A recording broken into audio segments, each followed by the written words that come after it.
Init na talaga. Sarap, favorite mo ba yan? Ha? Jenny, pasensya na.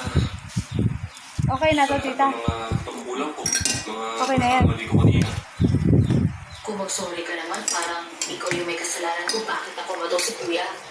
At pagkalit-silit itong restaurant. Ikaw nga ba? Hindi ah. Alam mo, naiinis din ako kay Kuya eh. Bakit? Gusto mo ba? Siya kasi yung tao na sinusolo niya yung problema niya.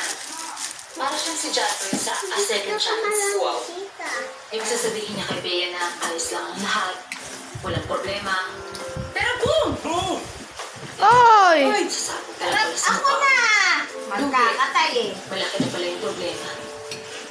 Kaya nalitin ako kay Kuya eh. So, ngiti. Masarap ba? Okay ka ba ba? Ito pa dito. Marami. Diyan? Kaya mo ubusin? Sure? Okay na. Ikaw akala mo di ko napapansin ha? Ha? Nagmamaang-maang ka pa eh. Malaki lang yung katawan mo eh. Pero hindi mo ako kaya patumbahin. Pinagsasabi mo. Hoy Ronnie, layuan mo yung kapatid ko ah. Wala kayong papakain sa kanya. Wala kang pangarap sa buhay. Loser! Nakakagago mo na! Ayan ako. Loser!